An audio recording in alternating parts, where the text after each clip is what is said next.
We are continuing our journey listening to the Imagine Dragons album LOOM.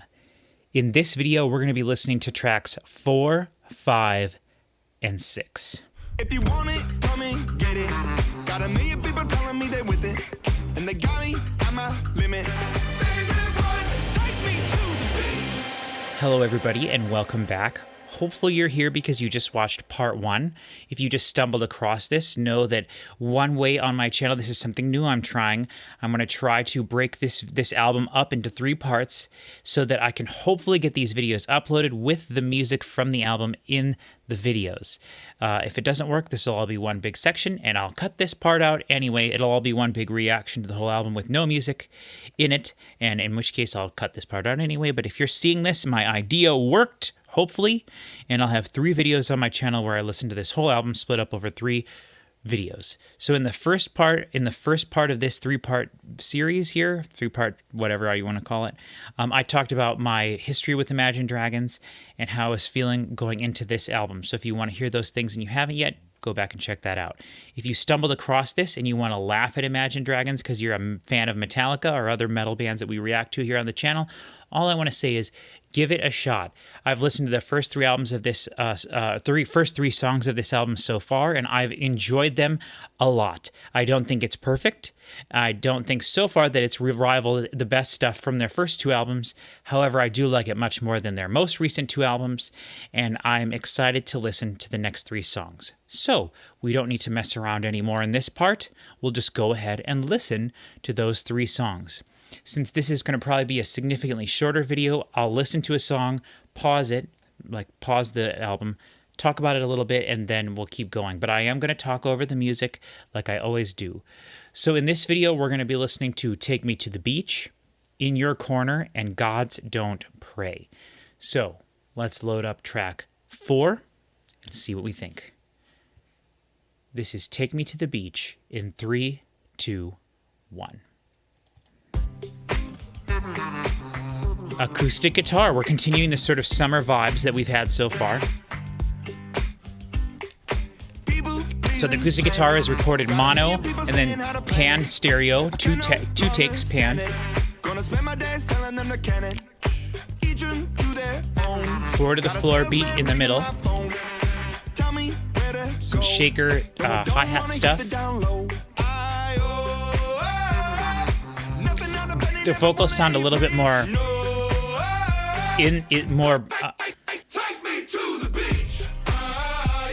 very cool. Interesting. The music's very laid back, but the vocals are a little bit more intense here.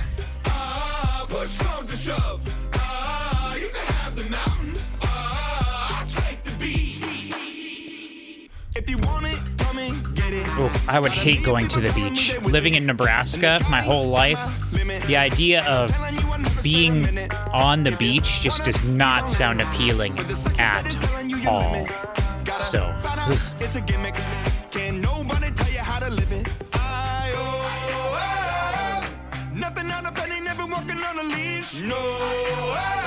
haven't been paying attention to the bass. Let's listen to that.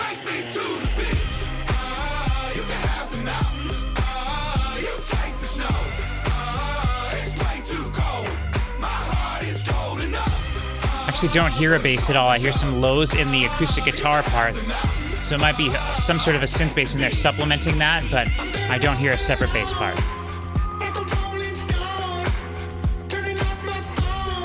There's a single bass note there. A little pulsating. It might be a real bass guitar.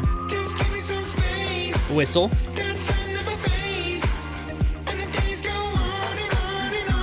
A lot of reverb here. More pitch-shifted vocals.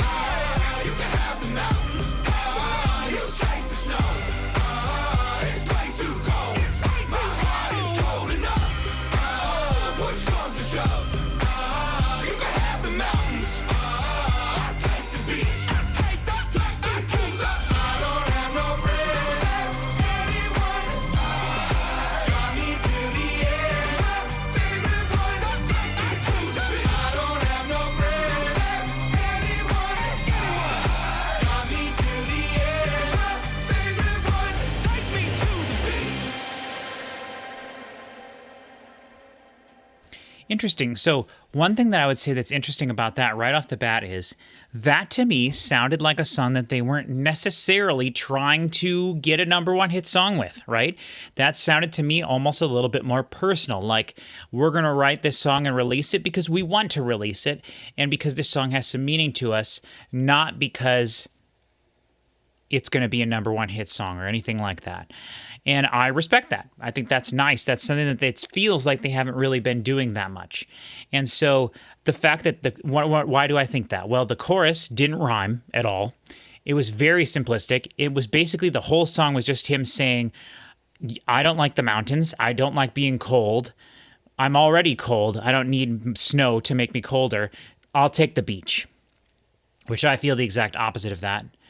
So whatever, you can have the beach there, Imagine Dragons guy.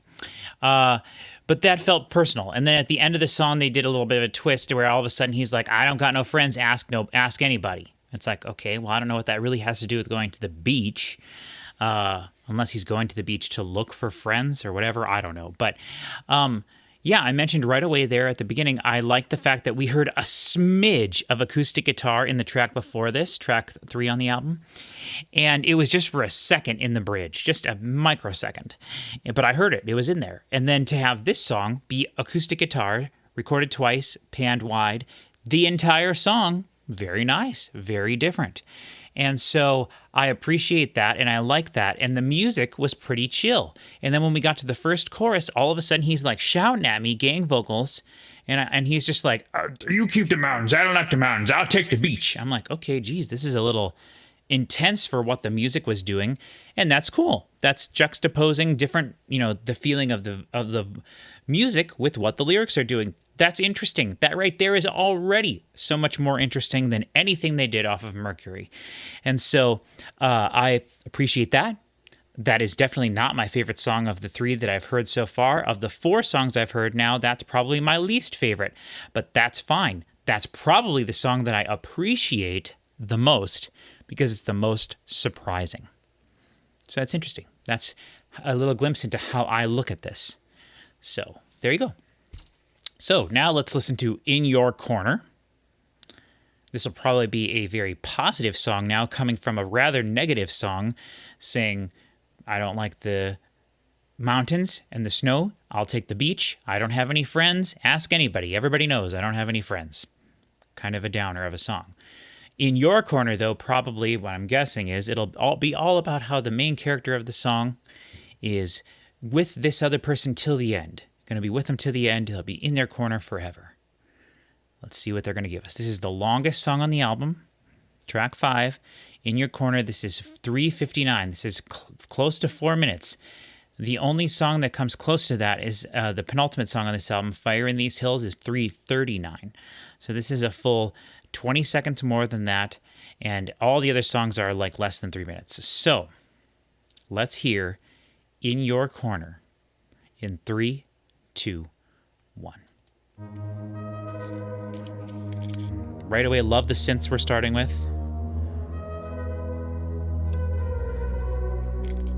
Woke up to the phone, wanna see your name. Yes, love the hi-hat. Ooh, love it. Used to pick you up every afternoon, spin you around every single room. Alright.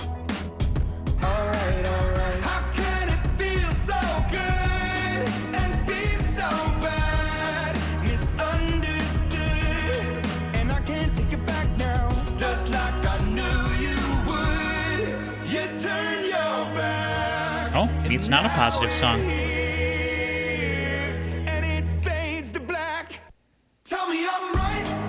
Ooh, interesting. Fades to black and all the audio cut out there. That was very interesting.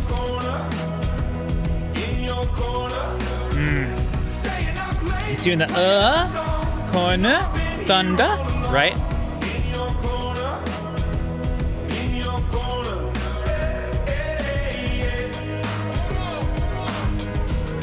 Love the drums. To me, this song so far has been made by the hi-hat. Just that hi-hat sound in there makes this feel like a trip-hop beat, makes it feel a bit more raw, more organic, and I love it. Gonna burn this down every solar day. Gonna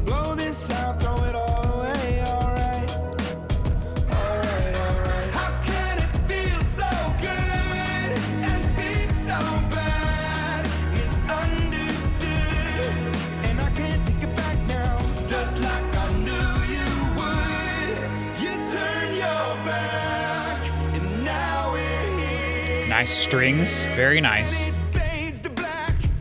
Tell me I'm right. Okay, they kept the drum beat going there during the transition. In your corner. In your corner. Staying up late. Playing A lot of reverb, a lot of... You can hear a big fake space that they're creating with his vocals. Make it sound like he's in a big empty room.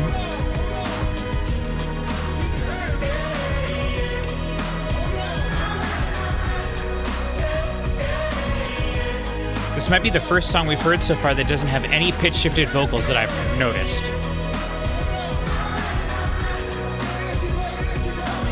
At least not as like a focal point of the song. Are we gonna have like a nice bridge here? What are we gonna do? Shredding guitar solo. Give it to me. Acoustic guitar. Claps. We've had that a lot. Does not sound like real claps that were recorded in a room, and that's fine. Doesn't need to be.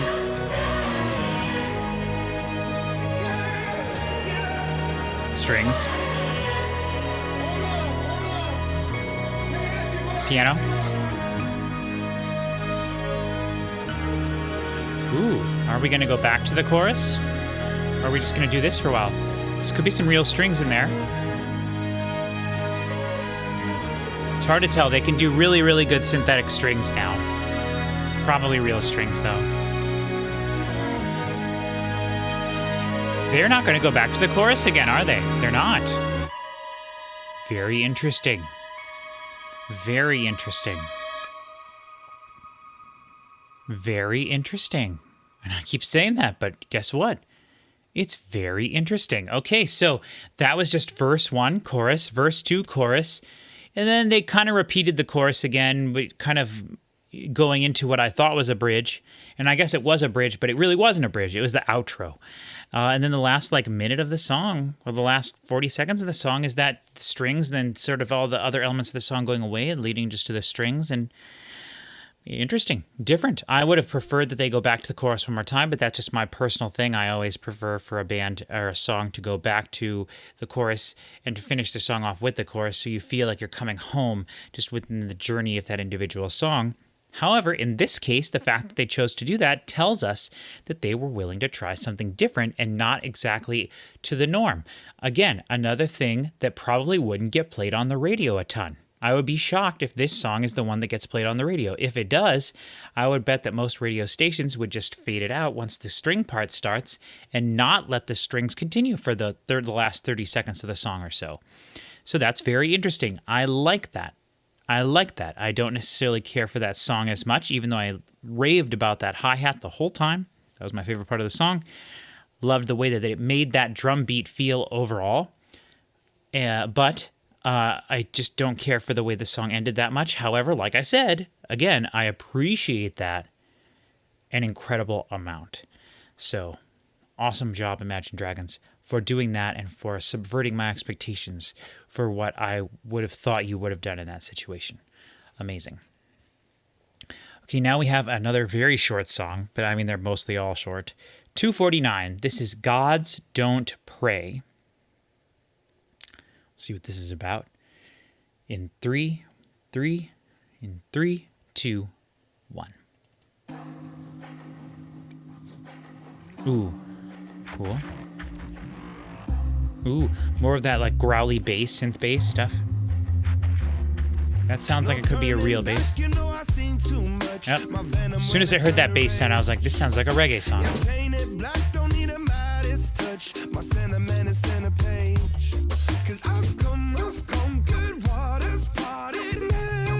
Hi-hat here sounds nice as well.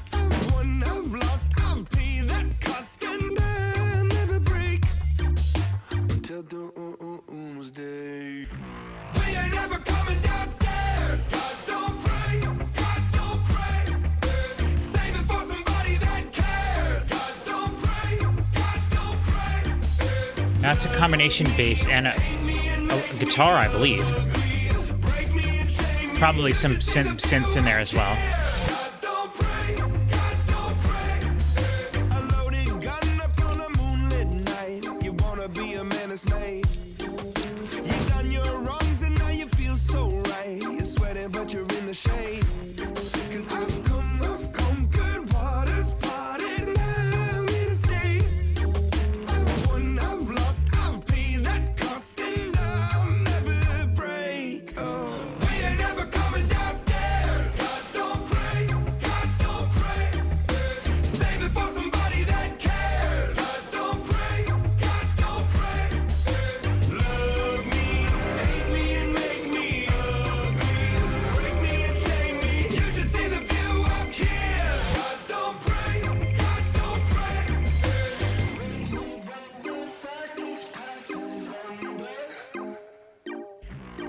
I thought a little pew, pew, like a pew sound. Pew, pew, pew.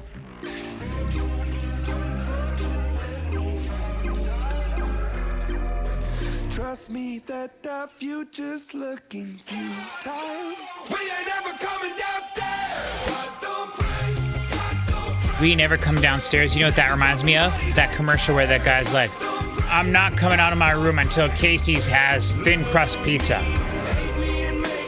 And then he's like, you know, it's like 20 years go by. And he's like, opens the door and he's like, does Casey's have thin crust pizza?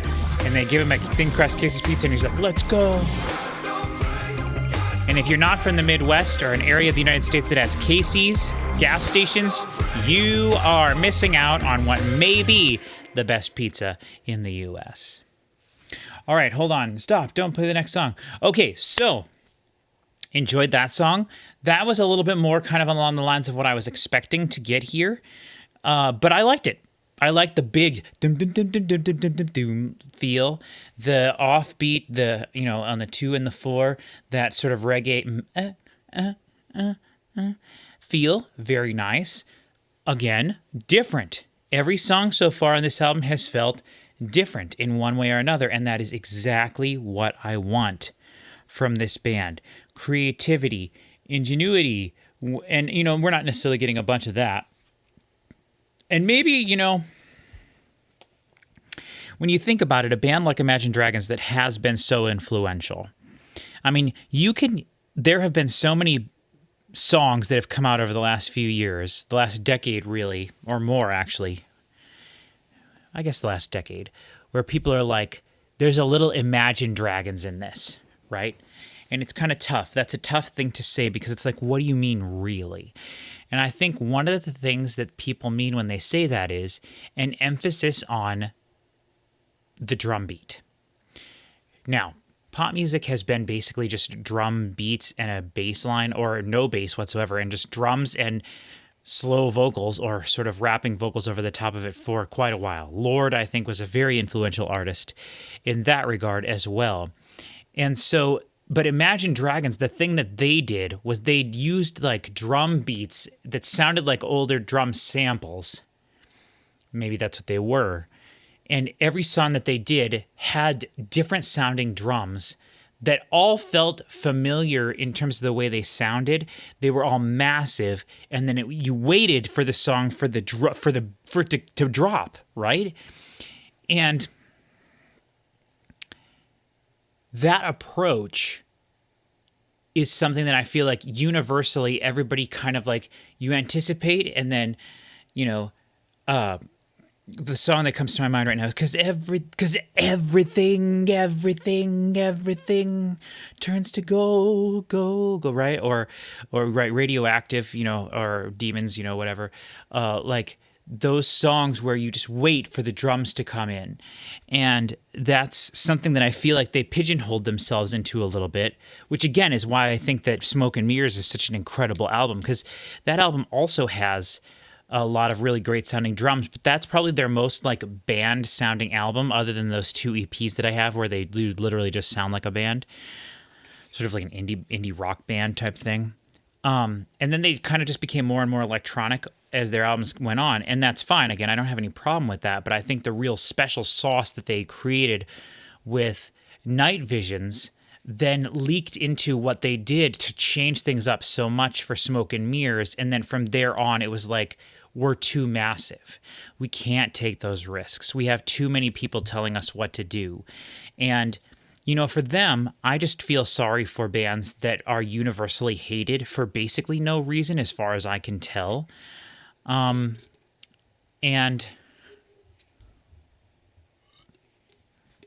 from everything that I've seen online, these guys all seem to genuinely be nice people. And it would be so easy for them to be so jaded about music in general, because while they can continue to play to these enormous arenas, filling arenas, with people just, showering them with love during their performances, you walk out of the arena and what are you bombarded with online? People who hate your guts constantly, for, again, what I I can't find anyone online that's given very good reasons for it. Now, I've already said that there's a lot of Imagine Dragons that I don't care for very much, and I tried to express why without getting too much into the details. I mean, I could go song by song on Mercury and be like, this sounds exactly like this, and this sounds just like this, and all he's doing is reusing the same vocal rhythm on this song, you know? But I at least tried to give you the reasons why I didn't dislike some of their catalog and why I really do like some of their catalog. But so many people, just like with Nickelback or any music or any bands that are just universally hated for whatever reason, it comes back to being too popular. It comes back to having just so many people like a thing, and you have to be against the thing that everybody likes. And so, I don't know. I'm not really going anywhere specific here with that thought, but it's just something that makes me feel bad sometimes for these musicians. Now, I don't feel bad for them because I'm sure they are very wealthy, which I think is great. I do think that they do give a lot to charity and stuff. I think that's just the kind of people that they are. As far as I remember, as far as I know, I believe that they're Mormon. They were raised Mormon. I could be wrong on that. Fact check me in the comments there and let me know if I'm wrong. But that's a very strict religion, as is Catholicism. And I just think that that's cool. Discipline. Something a lot of young artists don't have very much nowadays. And respect for themselves as well. So anyway, yeah. So we can just leave this video be about 25 minutes here. Maybe a little less, hopefully, and we will now be done with this part and go to the final third part of the video. I suppose there's a chance that if I do 4 songs in a video and they are like, no, I'll cut it into 2 more videos so that it'd be like the last 2 songs and then the 2 songs before that. So there would actually be 4 videos, but I'll try to make it very obvious in terms of how I name the videos and structure them, put like a number on the thumbnail and whatnot to make it very obvious what's happening. But if all goes to plan, this next part will be the last part and we'll be listening to the final 4 songs on this album, and then I'll give my overall thoughts on the album and how I feel. So thank you very much for watching this, and I will see you over in part 3 next.